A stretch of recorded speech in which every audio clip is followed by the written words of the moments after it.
Ladies and gentlemen, welcome to this audio slides presentation.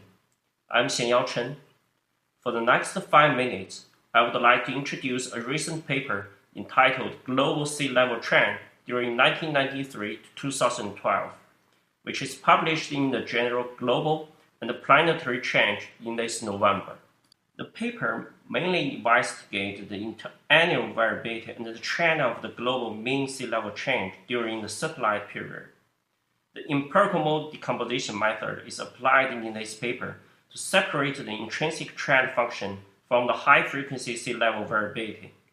Here, the intrinsic trend function is defined as an intrinsically fitted monotonic function, or a function in which there can be at most one extremum within a given data span, which is one of the fundamental properties of the nonlinear and non-stationary sea level change.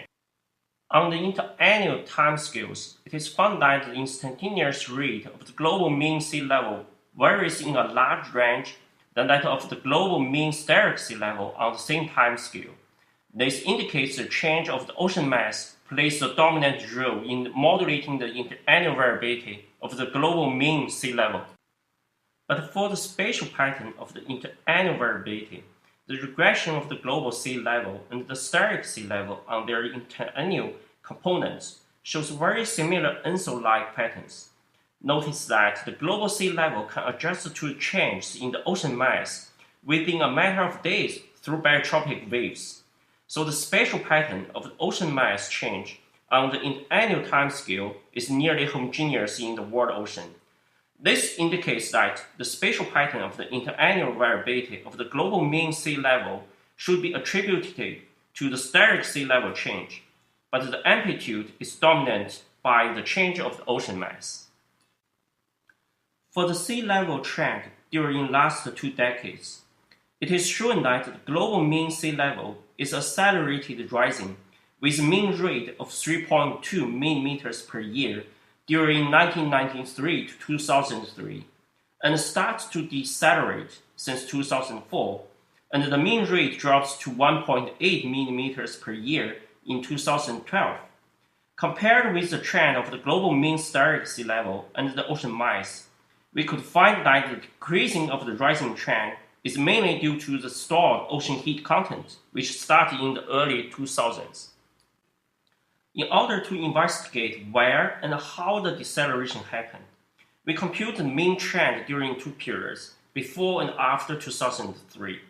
The global mean sea level and the steric sea level had very similar spatial pattern of the intrinsic trend, including the significant rising in the Western Pacific and the falling in Eastern Pacific after 2004. This is consistent with the transition of the Pacific decadal oscillation from its warming to cooling polarity. Therefore, it is suggested that the dynamics of the interannual variability and the intrinsic trend of the global sea level rise during the last 2 decades may be related to the air-sea interaction in the Pacific in the context of the global warming. This finding sheds some light on the possibility to improve the predictability of the future sea level change by a better understanding of the ocean dynamics. So the conclusion is, first, the global mean sea level rise trend started to decelerate since 2004, which is mainly due to the slowdown of ocean thermal expansion during the last decade, when the PDO switched its polarity. And second, the recent rapid recovery of the rising global mean sea level from its dramatic drop during the La Nina events in 2011 did introduce a large uncertainty in the estimation of the trend, but this not change the general decreasing properties. The last thing we need to pay more attention to is that the global mean sea level is still rising because of the accelerated land ice melting.